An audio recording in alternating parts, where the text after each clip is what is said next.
Assalamualaikum warahmatullahi wabarakatuh. Selamat siang. Kami dari kelompok 17 akan melanjutkan recording kami untuk UAS pemrograman web 2. Oke, langsung saja.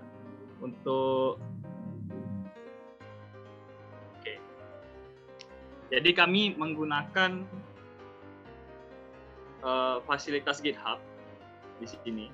Nah, jadi kami menggunakan fasilitas GitHub untuk mengontrol bagaimana kami bekerja sama. Jadi dikarenakan CI ini menggunakan konsep MVC, yaitu model, view, dan controller, sehingga kami membaginya menjadi beberapa part, yaitu ada yang mengerjakan bagian model yang ini, ada yang bagian views, dan juga ada bagian controller. Jadi langsung saja untuk bagian views akan dijelaskan oleh Saudari Dini Andriani. Terima kasih kepada Saudara Tegar yang telah memberikan kesempatannya. Di sini saya akan menjelaskan mengenai bagian dari model. Oke, saya akan share screen terlebih dahulu. Nah, di sini saya tunjukkan mengenai file lama dan juga file baru yang sebelah kanan. Di sini pada file sebelumnya itu kami menyatukan logiknya itu yang akan diubah dan dihandle oleh controller dan model. Nah, jadi kita hapus saja pada bagian PHP ini sampai sini dan ini file yang barunya. Setelah itu, kenapa pada bagian awal ini di file yang lama itu tidak ada backslash-nya, dan sedangkan yang pada bagian baru ini kita taruh backslash pada bagian CSS, ForAwesome, dan juga CSS. Itu dikarenakan sifat dari CI itu yang menempatkan file pre-search di public. Jadi maka kami ubah sedikit pada bagian link tersebut. Nah, kami satukan pada bagian ini. Jadi CSS, ForAwesome, dan juga JS-nya ada dalam satu folder di mana folder itu bernama public. Jadi ini biar bisa diakses oleh CI. Selanjutnya pada bagian L ini, yang sebelumnya itu kita hanya menaruh pada home.php dan seterusnya itu kita tambahkan menjadi ada penambahan di sini, ada tag PHP, echo, dan juga dashboard, dan sesuai dengan apa yang kita tuju. Ini karena sifat dari CI tadi, dan rutinnya nanti yang akan dijelaskan oleh controller. Selanjutnya pada bagian edit profile, pada bagian index, dan juga file-file yang lainnya itu sama, ada 3 bagian yang diubah tadi, yaitu pada bagian awal, di link, terus itu juga pada bagian logiknya, dan yang terakhir itu pada bagian LI-nya itu. Mungkin cukup sekian dari bagian view. Selanjutnya saya kembalikan kepada Tegar. Baik, terima kasih Saudari Dini yang telah menjelaskan di bagian view. Selanjutnya saya Tegar Cahya Bawi Siregar dan Dwi Zulmarkam akan menjelaskan tentang model. Jadi langsung saja. Saudara Dwi Zulmarkam bisa share screen. Oke, untuk yang pertama-tama harus dilakukan itu diatur di file env. File env-nya.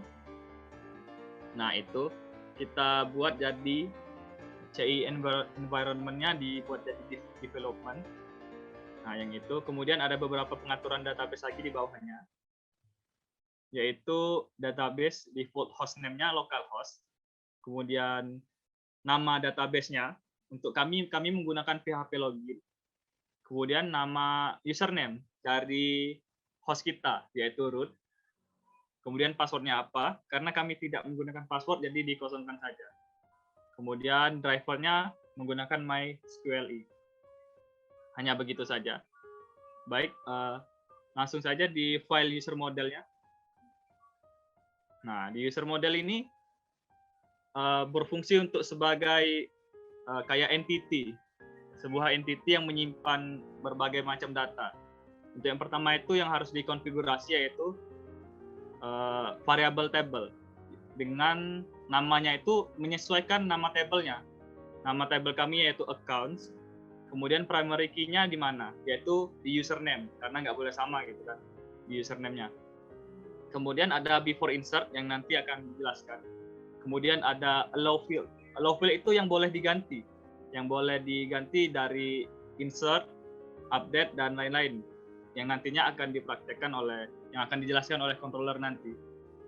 Nah, di username, password, email, NIM, full name, jurusan, dan lain-lainnya itu boleh diganti. Nah, hanya bagian itu aja yang boleh diganti. Baik, untuk yang ada variable before insert itu, yaitu callback. Jadi, ketika ada orang ataupun dari programnya akan menginsert, mengupdate sebuah data, maka hash password atau fungsi dari hash password ini akan dipanggil. Yang itu, protected function hash password. Nah, itu akan dipanggil oleh program dengan jika ada datanya, jika tidak ada datanya, maka akan nge-return datanya langsung. Nah, jika ada data yang ingin kita hash, kalau dalam kasus ini yaitu password. Jika ada password yang ingin kita hash, maka konfigurasi nama tabelnya apa. Nama tabel kami password, jadi data sebelahnya lagi itu password. Nah, yang itu sama dengan equal to password hash, ya fungsi yang sebelumnya, dengan datanya itu password, password default parameternya. Jadi setelah ini kita return langsung data yang sudah di-hash di bawahnya itu. Baik, itu saja dari saya. Kemudian lanjut ke Saudara Dwi Zulmarka. Baiklah, di sini saya akan melanjutkan penjelasan dari Saudara Tegar tadi. Nah, di dalam user model.php ini ada fungsi untuk mengambil semua user di dalam tabel database kita nantinya. Di sini pertama-tama itu dibuat dulu variabel untuk menampung, kalau di SQL itu query. Kalau di sini sudah ada metode sendiri dari code igniter sendiri, yaitu find all. Kalau di MySQL ini berarti select bintang from tabel yang dipilih. Terus kita return yang telah kita buat tadi metodenya, kita ditampung di tabel user, kita nge-return user.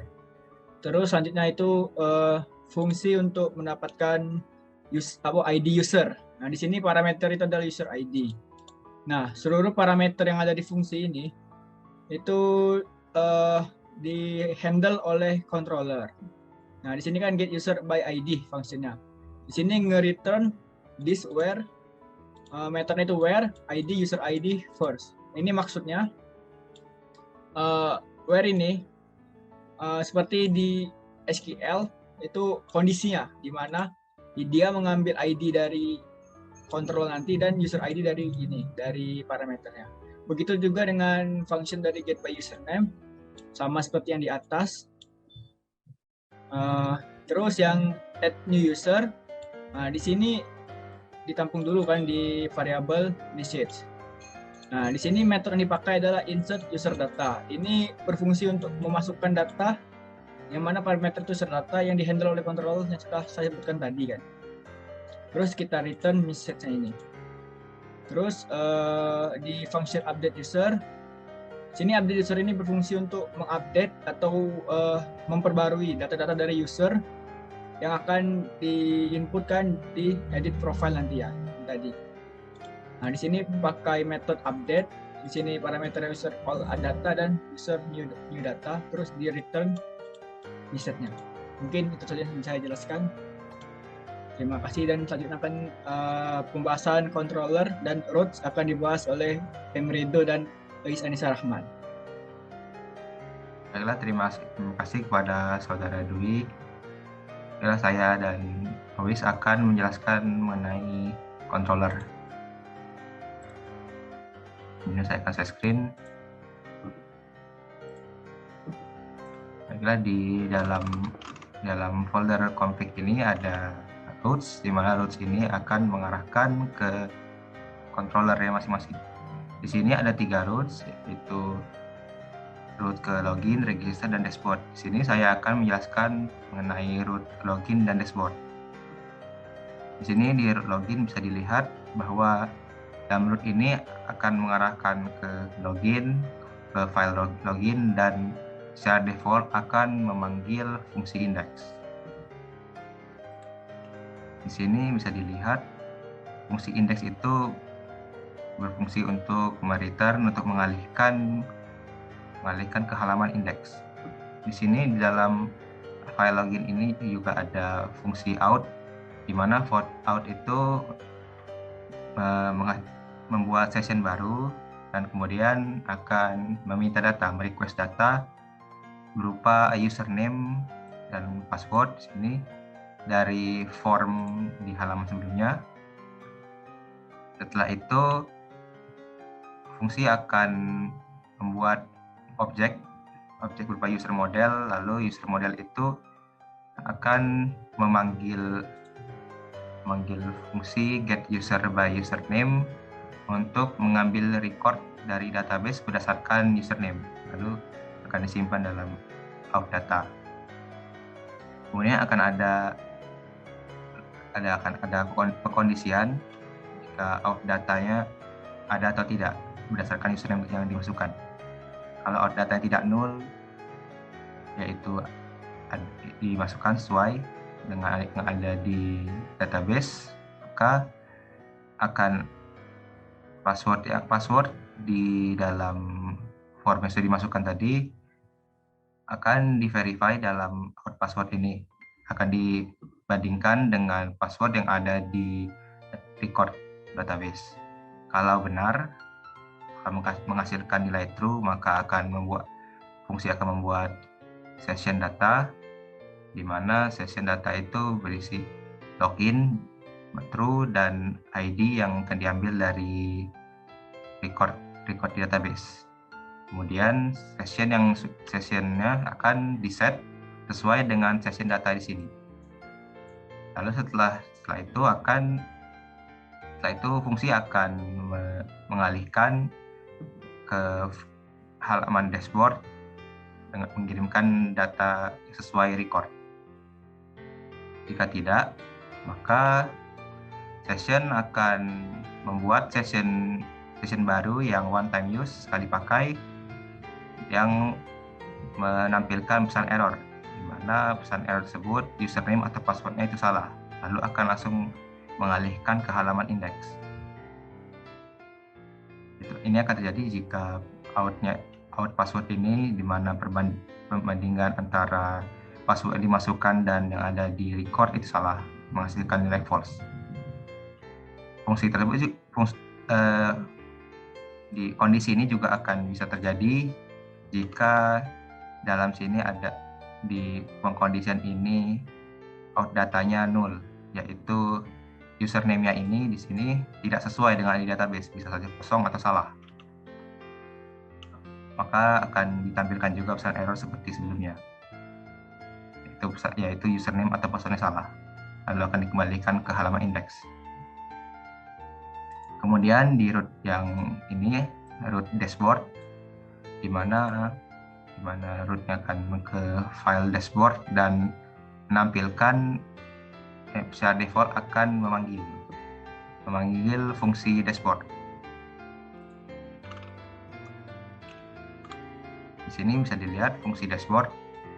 Fungsi dashboard itu untuk membuat session dan objek user model, lalu akan memanggil user model tersebut akan memanggil fungsi get user by ID yang mengambil record sesuai dengan ID, lalu akan mengalihkan ke halaman dashboard serta mengirimkan user data yang ada di user model tersebut. Kemudian ada juga ini fungsi update profile, di mana update profile itu juga sama seperti sebelumnya tahapnya, yaitu membuat session baru, membuat user model, dan mengambil record sesuai dengan ID.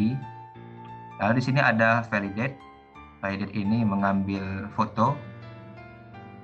Di sini di mana user akan memasukkan foto di dalam form, lalu akan dicek foto tersebut.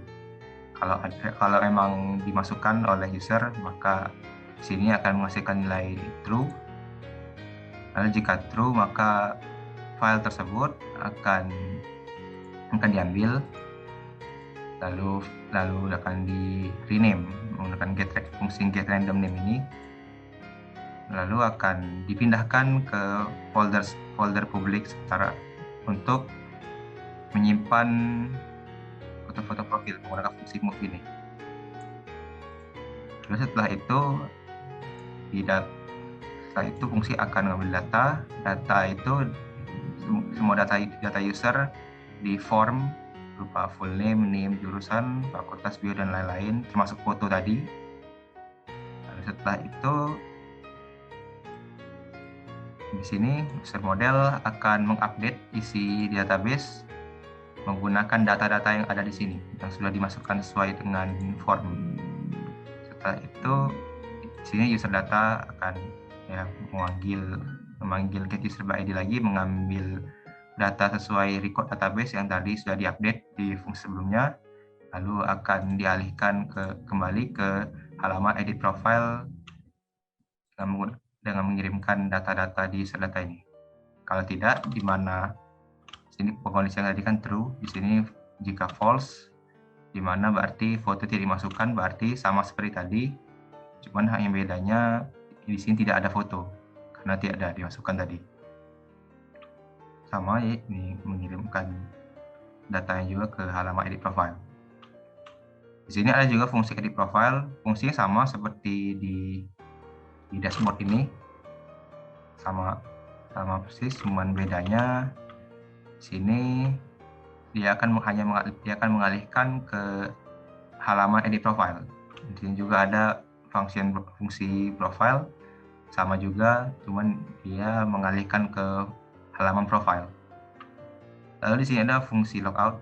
Fungsi logout ini berbeda, di mana dia membuat session, lalu session itu dihancurkan, lalu akan mengembalikan user ke halaman index. Baiklah, sekian dari saya. Saya alihkan ke saudari Yowis. Silakan.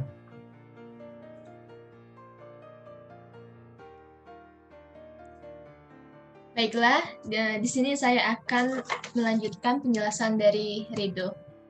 Selanjutnya yaitu root untuk register dengan default fungsinya yaitu index. Selanjutnya kita ke file register. Di sini ada fungsi index yang mana akan mereturn view registration page atau menampilkan view registrasi. Selanjutnya yaitu ada fungsi register. Di sini ada array data yang berisi key username, key password, key email, dan key full name. Mana keempat ini akan mengambil dari form. Kemudian ada key foto yang diisi oleh nilai default slice upload slide default.jpg. Selanjutnya di sini kita membuat objek user model dan juga kita membuat variabel user data, yang mana variabel user data yang akan menerima boolean apakah telah berhasil menambahkan data baru atau tidak. Jika true, maka akan mereturn view index atau menampilkan view index. Jika tidak, maka akan tetap di tampilan registration page. Baiklah, sekian dari saya dan Rido. Saya kembalikan ke moderator. Baiklah, terima kasih Saudara Rido dan Saudari Yois untuk penjelasan tentang controller dan teman-teman semua yang telah menjelaskan. Jadi, itulah record dari kelompok 17 untuk project UAS untuk menggunakan framework code initer ini. Kesimpulannya kami membaginya menjadi 3 part, yaitu part views, part model, dan part controller, di mana views berhubungan dengan database, views berhubungan dengan tampilan, dan controller berhubungan dengan URI, dengan URL-nya. Baik, terima kasih. Itu saja dari kami. Wassalamualaikum warahmatullahi wabarakatuh.